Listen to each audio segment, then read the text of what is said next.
Kalau kamu tidak mampu untuk mengubah hal negatif menjadi positif, jangan terima hal negatif yang berusaha ditularkan kepadamu itu. Biarlah berlalu, karena kamu jauh lebih layak dari perkataan itu.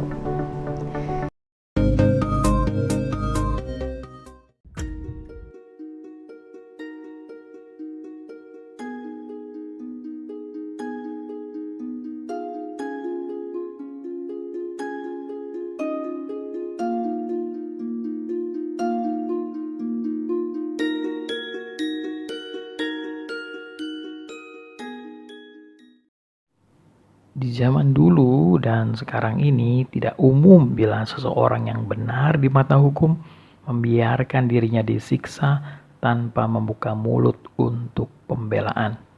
Namun Nabi Yesaya memaparkan bahwa ada seseorang yang disebutnya hamba yang menderita yang sanggup melakukan hal itu. Hamba itu diremukkan, dihina, diejek, diperlakukan sewenang-wenang. Tidak hanya itu, bahkan dalam kematiannya dia dimasukkan dalam kalangan pemberontak. Bagi seorang manusia biasa, penderitaan dan kesengsaraan yang dialaminya justru selalu diusahakan untuk dihindari. Yesaya memaparkan makna yang terkandung di balik penderitaan hamba itu. Ini adalah bagian dari kehendak dan rencana agung Allah demi korban penebusan salah bagi manusia. Kristus sebagai penggenap nubuat hamba Tuhan yang menderita ini digenapi di dalam diri Yesus Kristus sendiri. Sama sekali tidak terlihat usaha pembelaan dirinya. Namun justru disinilah letak rahasia keagungan kasih Allah. Dengan mempertaruhkan putranya, Sang Bapa merencanakan penyelamatan kita semua.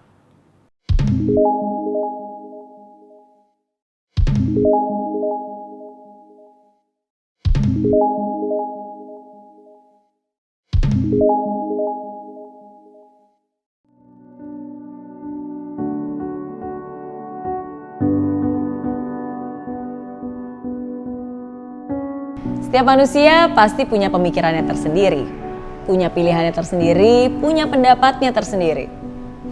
Tapi itu bukan alasan untuk mengecam, membenci, apalagi menghujat orang yang berbeda pendapat dengannya. Namun, namanya juga manusia, kita tidak akan bisa mengendalikan mereka. Kita hanya bisa mengendalikan respon kita.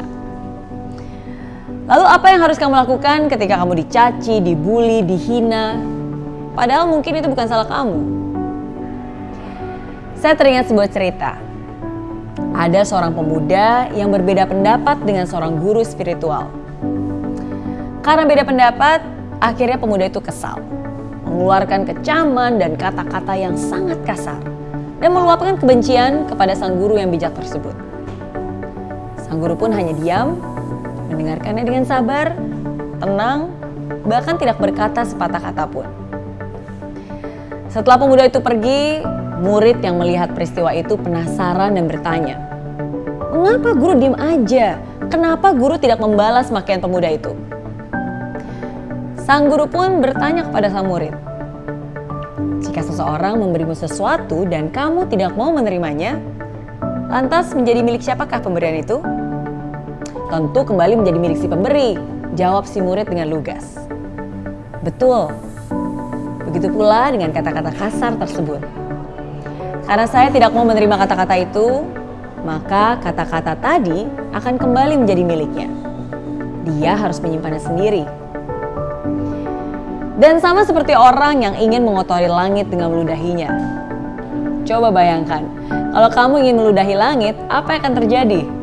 Ludah itu hanya akan jatuh mengotori wajah kamu sendiri. Jadi, jika di luar sana ada orang yang marah-marah ke kamu, biarkan saja. Karena mereka sedang membuang sampah hati mereka. Jika kamu diam saja, maka sampah itu akan kembali kepada diri mereka sendiri. Tapi kalau kamu tanggapi, berarti kamu menerima sampah itu.